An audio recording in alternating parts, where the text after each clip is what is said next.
Penampilan Sekegong Kebiar Wanita Sanggar Seni Wahana Santi, Desa Umajero, Duta Kabupaten Buleleng, dengan persembahan tabuh kreasi Jagre Parwate. Jagre Parwate adalah salah satu musik monumental karya Inyoman Winde yang diciptakan pada tahun 1991 untuk Duta Kabupaten Buleleng kala itu, yakni Desa Munduk. Dalam bahasa Sanskrit, Jagre berarti bangun, terjaga, sadar, dan Parwate berarti gunung. Menurut beberapa mitologi adat di Bali, gunung dijadikan sebagai simbol kesucian, muara dari segala sumber kehidupan makhluk di sekitar dan di bawahnya. Parwate adalah awal dari sebuah peradaban. Ia tidak hanya menciptakan sumber mata air yang berlimpah, sebagaimana terciptanya danau, si perlambang kesuburan dan kemakmuran. Dari peradaban itu terpatri sebuah perjalanan panjang budaya manusia yang kita kagumi sebagai warisan leluhur, yang kita lakoni sebagai kepercayaan, dan yang kita yakini sebagai sumber kehidupan. Karya Nyoman Winde, SSK MA, Pembina Tabuh, Iketut Yudiadnyane, dan Kade Yoga Dayana. Bapak Ibu hadirin penonton yang berbahagia, langsung saja kita saksikan bersama Sekegong Kebiar Wanita Sanggar Seni Wahana Santi, Desa Umajero, Duta Kabupaten Buleleng, dengan tabuh kreasi Jagre Parwate. Selamat menyaksikan.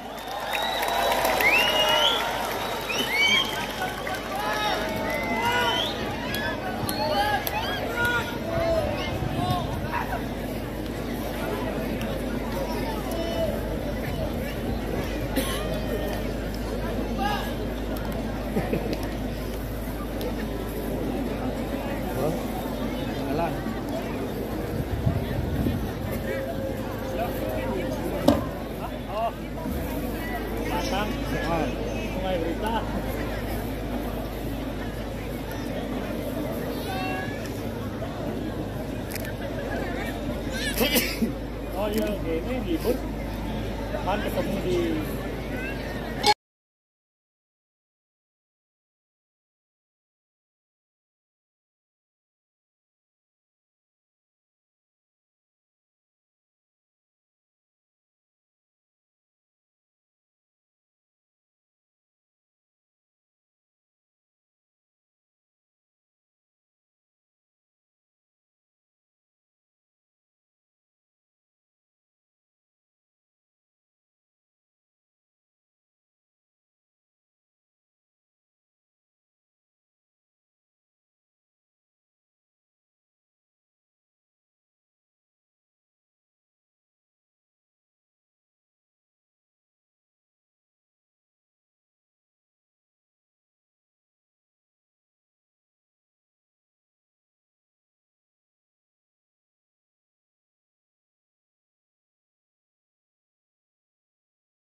terus.